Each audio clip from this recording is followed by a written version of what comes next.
اللي يحزن ايه؟ اللي يحزن ان اللي ماسك النادي الاهلي او رئيس النادي الاهلي اسطوره من اساطيره، يعني لعيب كوره، كان لعيب فز، كان لعيب مفيش زيه في مصر وفي افريقيا، وشايف اداء الفرقه بالمستوى ده وبرضه مش مقتنع ان المدرب المفروض انه يمشي. المفروض خلاص كولر كتر خيرك، نهايات بيتسو موسيماني نسيتوها ولا ايه؟ ليه كولر مكمل؟ ليه انا معايا مدرب جبان لا شخصيه النادي الاهلي ولا اسلوب ولا طريقه ولا اسلوب لعب الاهلي؟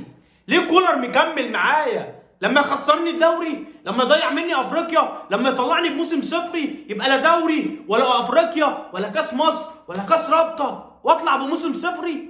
ومن مين؟ بيراميدز اللي ياخد مني الدوري؟ ليه؟ ليه اللعيبه مفيش روح؟ ليه اتنين نص الملعب اكرم توفيق ومروان عطيه؟ انا ليه بلعب بثلاثه؟ ليه قدامهم امام؟ قفشه مش في الملعب ليه؟ ليه احمد رضا؟ ليه محمد عبد الله؟ ليه بن شرقي ما كملش الماتش؟ ليه بن شرقي ده لعيب من اقل فرصه هيصنع لك فارق؟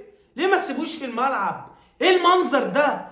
طرد مبكر لبيراميدز في بدايه الشوط الثاني، استغل اسحب لاعب من نص الملعب واعمل كثافه عدديه. جرادي شار اللي منزله لي اخر الماتش. جرادي شار على الدكه بيعمل ايه؟ قفشه بيعمل ايه؟ السوليه بيعمل ايه على الدكه؟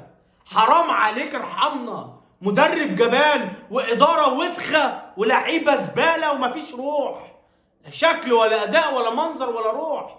يا كابتن محمود مستنيين لما نخرج من افريقيا هنروح نشيل 5 من صن داونز تاني؟ والله اعلم ممكن تبقى 6 و7 قابله للزياده بالاداء والمستوى ده. طبعا الرطوبه والساعه 3 العصر ولاعيبتنا كيوت، لاعيبتنا كيوت. احمد رضا اللي نازل يا عيني ركبه بتخبط، مش عارف يعمل باصتين 3 على بعض. ارحمونا ارحمونا، هاتوا مدرب بشخصيه النادي الاهلي، مدرب بيلعب كره هجوميه. انا جايب لعيبه بمليارات عشان العب كره هجوميه، مش عشان تبقى المحصله بتاعتي في اخر 4 5 مباريات 3 اهداف.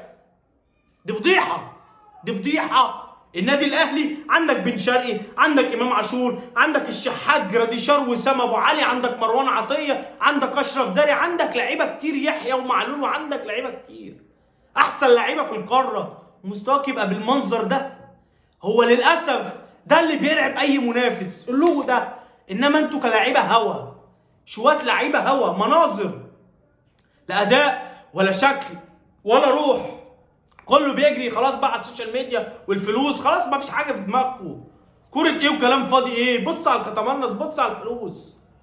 اهم حاجه اداره الاهلي تبقى مقتنعه ان كولر اللي هيخسرك الدوري، زي ما خسرك 2 سوبر افريقي، زي ما خرجك بالسوبر ليج قدام صن داونز، زي ما خسرك في كاس عالم الانديه وضيع عليك بطولات كتير، هيضيع عليك الدوري وهيضيع عليك دوري ابطال افريقيا وتطلع بموسم صفري. لاجل اداره الاهلي تبقى اداره كيوت واداره بتتعامل باحترافيه شديده مع المدربين.